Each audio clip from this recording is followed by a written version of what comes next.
back to that story, Sonny.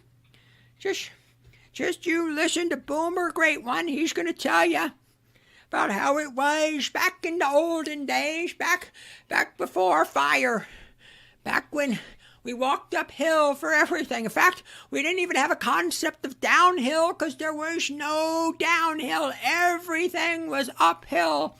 We thought that was normal. We didn't even have a word for it because there was no alternative. It was uphill all the time. You just need to reach down and grab yourselves by your bootstraps and pull yourselves up, Sonny. Because when I was your age, I bought a house for $25,000.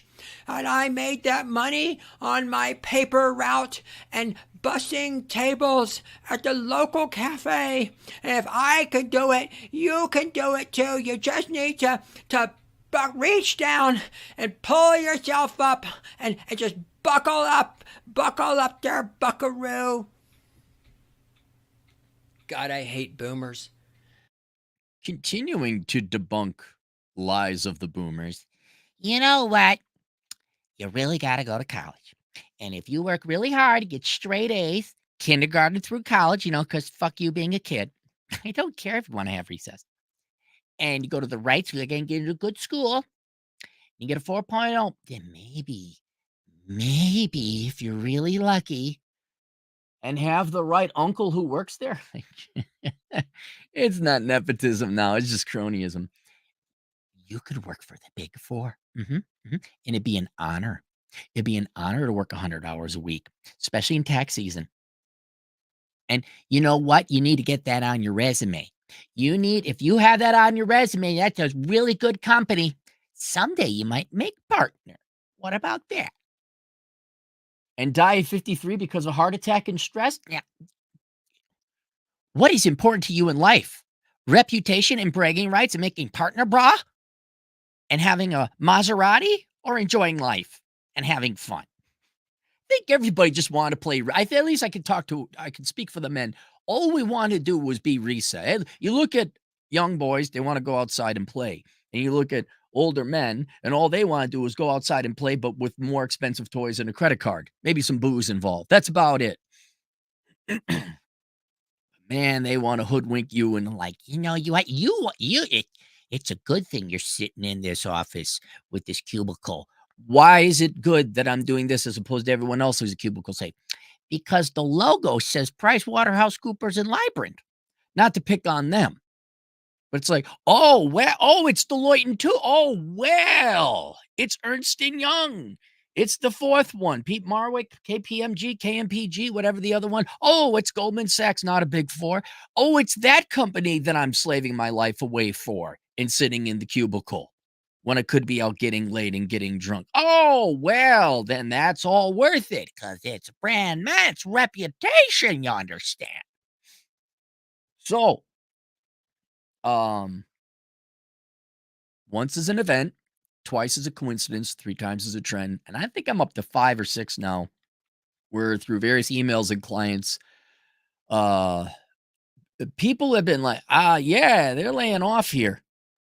A couple at the Big Four, but in general, I do my economic analysis. I'm like, whew, I sense some recession headwinds are coming, but it's been about 3 now. People who've worked at the Big Four, and they're like, oh yeah, layoffs have happened, or I've been put on a performance improvement plan, which is just Corpo's way of getting rid of people without getting sued. And if you want, please go watch Josh Fluke's channel. Please go watch Economic Ethan. The one blessing you young people have is you have the internet to kind of pick up on these rumblings. You get to put your finger on the pulse of America before the pros do. Hey, but I love it when they come out. Hey, we're officially in recession. It's like, yeah, you need 2 quarters successive contraction. So for 6 months, you came to tell us this 6 months after the fact. But I'm calling it now. It looks like on top of big tech, obviously, and other corporations, it looks like the Big Four companies always do this. They always want to trim the fat. They always want to cut costs. I get that.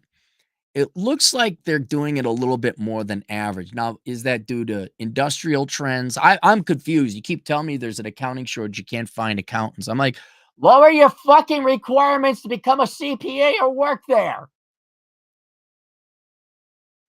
But I think this is a little bit more than just standard. Oh, we're cutting the fat, or we're reorganizing or streamlining. I think I think there's recession headwinds coming our way, or we're already currently in it.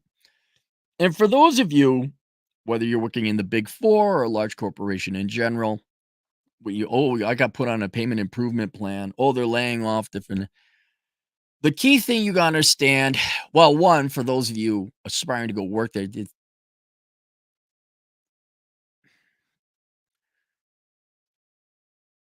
I don't care how much bullshit you were told in college about these blue chip companies, these prestigious companies to work for. There is no good place to work for. And when it comes to the big four, that is especially so. You do not want to work for the big four. So if you are a young accounting graduate and you've been given the bullshit shoved up your ass by your teachers and professors and all that, oh, the big four, please go watch the Elkins Accounting Hour. Please go research some videos on what it's like to be working for the big four. But on top of that, I think they're not hiring. And you never know. You know, they're going to send recruiters. They're going to be like, hey, but do you want to go into an employer or employment situation or a market or an industry where they're laying people off? On top of with the arrogance and hubris of the big four, we're like, we're the big four. You should be happy to work for 10% less the industrial average salary. We're the big four. You should be happy to pay $4,000 a month rent to be within 45 minutes of the corporate offices we require you to unnecessarily come here and sit in a tent. Because I just had a client, the previous one, he's at the big four. Performance improvement plan. They're laying off a bunch of people. Been around to layoffs. Fuck these people. Fuck them. And not only is the big four, I'm using them as an example, but I don't care what they're, whether it's Wall Street prestigious bulge bracket firms, whether it's Fortune 500 companies, whether it's international, global, all these corporations suck. All of them. And if you want a life, if you want to have work-life balance, you want to actually enjoy life and not just be a slave because of this prestigious propaganda horse shit. Like, dude, it was one thing back in the 80s and the 90s where you needed the really cool shirt. You needed this brand name shirt. It's the same thing, except now it's ruining your life. The brand name shirt back in the 80s and the 90s might have set you back 40, 50 bucks, which was a lot. That's like 150 bucks today for a fucking shirt. Right? But there's still only 150 bucks. Now, you're going to spend your youth, you're going to live in a downtown area full of shit and piss, literally. Torturing yourself with the commute, sacrificing your mental health, working 90 hours a week just so you can so you can have a shirt. It's the same fucking cube you're working at. I don't give a shit what name is on the building. It's the same fucking cubicle. And now if they're going to start laying people off, and you'll never know. If they're going to start laying people off, please, for the love of God, for you aspiring accountants, for you aspiring white-collar workers, go work for a company that's stable and smaller and medium. You don't need to work downtown. You don't need to go and work for a large corporation. To this day, I'm still surprised. Like, I was talking to Chad about this, and he worked in the biz. And I remember when, I'm finance, so very close and adjacent. Oh, man. Can't wait to get into the bulge bracket. Oh, that's a good firm. If you could go work for that firm, what, 120 hours a week as an analyst is treated like shit? I mean, at the time, though, oh boy, maybe I could. Ooh, they made movies about this place. Now that I'm older, I look at like, you couldn't pay me enough to go work in Wall Street ever. Fuck that shit. And it's starting to happen. They're starting to like, well, we can't. They used to get away with 120 hour work weeks out of their rookie analysts. Now that ain't the case no more. I asked Chad, I said, Wait, people still think it's a big deal to go work for the Big Four, let alone a second time. This not even necessarily focusing on the Big Four, but McGladrey Poland, Grant Thornton. Oh my God, I gotta go. They really still think he's like, yeah, there's some true believers still. There's some true believers. And the client I just had, he's like, oh my God, I'm really, and that was the second thing I want to point out. This ain't your fault. If you're getting laid off nowadays, I guess we could have said it of old times. Yeah, of course, there's always people who fuck up their job and they don't work right. I get it. I get it. But the vast majority of times, I'm going to call it, it ain't your fault. It's either economic factors, a recession that's out of your control, it's out of the company's control, poor mismanagement, and in big corpos, petty fucking middle school mentalities. Again, when I was younger, I thought the gray hairs at I thought those prestigious firms became prestigious because they had the top notch, the best people leading them. And then Anderson Accounting went belly up. Anderson Consulting went belly up. Wait a minute. What was the other one? Lehman Brothers went belly up. Should have told you something.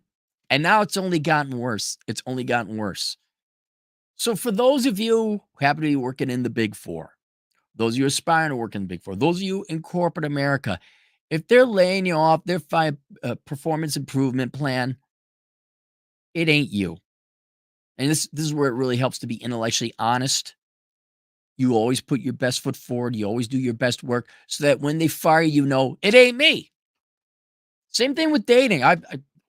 You want to see how ahead of my time I would go look up an article on my blog, Captain Capitalism, Why Every Man Must Become Cary Grant. And the whole point of that is probably written 18 years ago. The whole point about that was you become the best version of yourself. So if a girl rejects you, which they're going to, it's just statistics, you're like, well, it ain't me. There's nothing more I could have done. I'm in shape. I'm doing the best I can in my career. I diet, grooming, my house has got some tasteful decor, whatever, you become the best version you possibly can be so that when you get shot down, it isn't you. It's the same thing with careers. No, I did cross all my T's and dot my I's. I did the job you said to do. And now you're giving some business ease, business speak, euphemistic bullshit about why I didn't meet the all of a sudden new and additional higher hurdles you set in front of me. And that's basically what I'm the takeaway for all you out there is do not be confused like me and generations before you working for these corpos. Somehow taking it personally that you got laid off. It isn't, and for the love of God, do not drive yourself insane trying to figure out what you did wrong when you didn't do anything wrong. Do your best all the time, no questions asked. Never cut a corner. Do your best job. And then when they still yell like, sounds like a you problem, not a me problem. I know I did my job. And that will, you still got to get a job. You're still going to have to apply. But at the end of the day, it ain't you.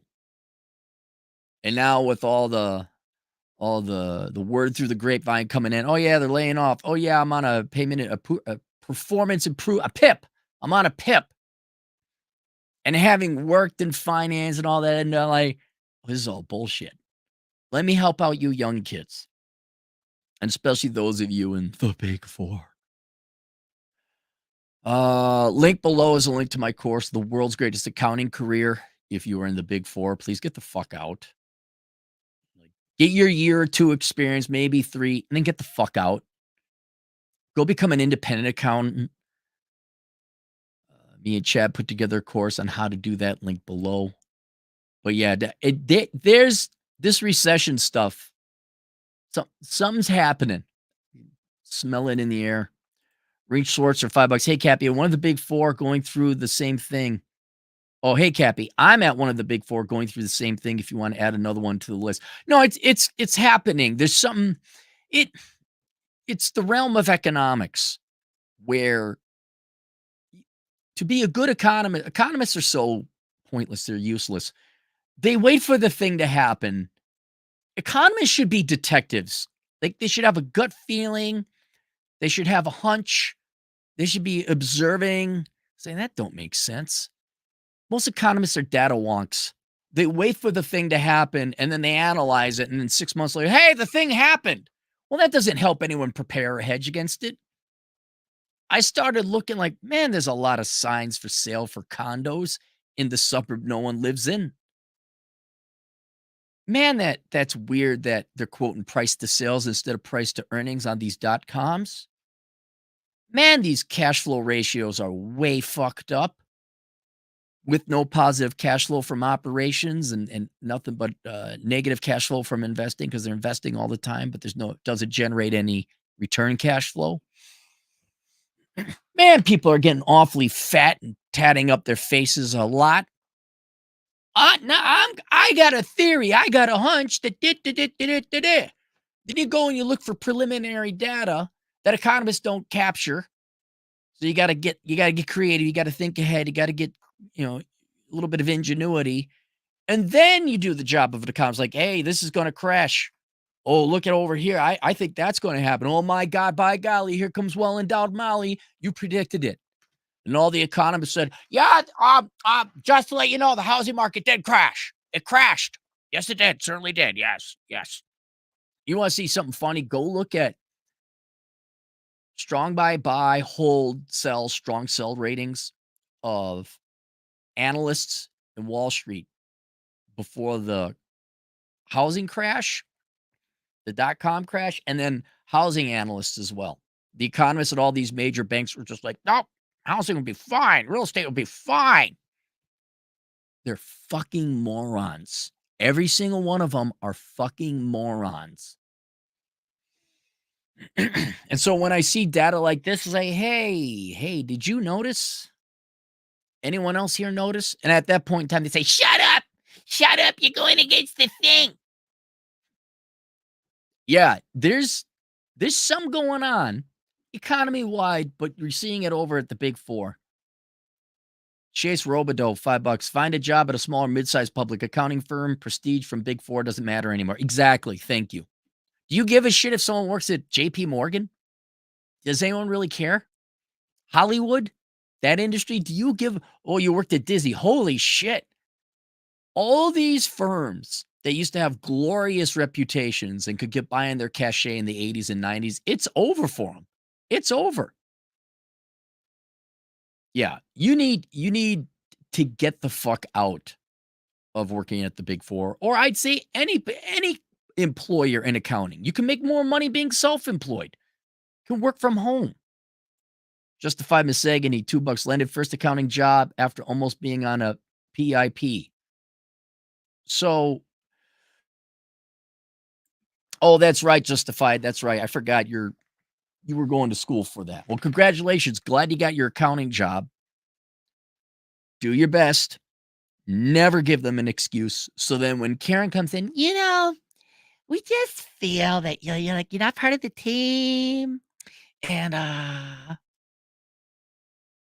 like, oh, then you got your enrolled agent certification. And oh, you set up your website. No, okay, bye. I have clients already. I'm down in Mexico. That's Justified's dream, is to go buy a house down in Mexico and do accounting online. Benjamin Freeman, $5. Speaking of branding, have you seen the gaggle of Huaman, whose goal is to get as many guys banned from Hinge for no reason? No. Do I want to? Is this just the latest childish middle school game being played by full-grown adult people? Women banning men. Hinge.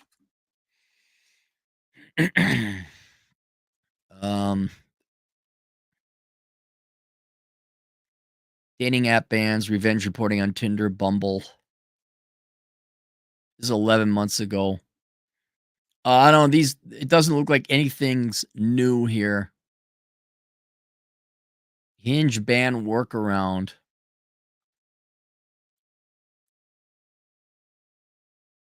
Your account has been removed. Yeah, you got an article that kind of goes over it. Email it to me. I might review it.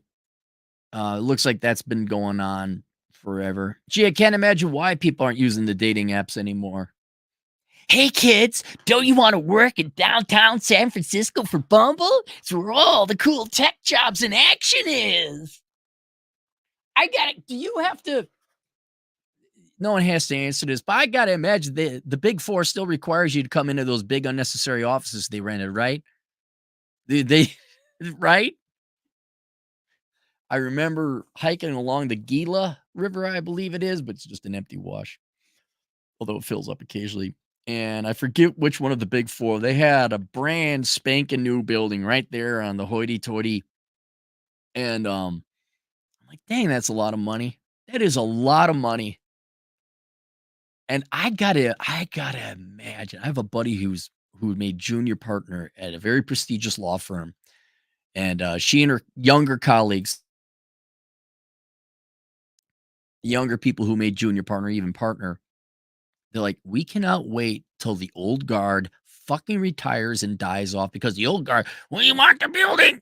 We want the building. We need a downtown building. And the young people, they're like, we don't need the building. We need like an office. We don't need 5 floors in this building. We need one office, maybe a floor. One office, meeting rooms for the handful of people we got to meet downtown, but we should not be coming down to the office. I gotta wonder how there's got to be younger partners in these big 4 firms are like, why do we waste so much? I'm no accountant. I mean, you guys are the expert. You're the big 4. WorldCom, anyone? You guys are the big 4. Well, we used to be the big 6. What are the other 2 people? You guys are the big 4. You know how this works, but it would seem to me renting commercial real estate based on 80s advertising tactics might be a little obsolete, might be a waste of money. It's just me. How small is your dick? You need to be downtown. I need to be in a corner office. Dude, give me a coffee store any day with my laptop over some dipshit corner office. Holy cow. All right, there you guys go. Link below. The world's greatest accounting career. We'll see you guys later, Toodles.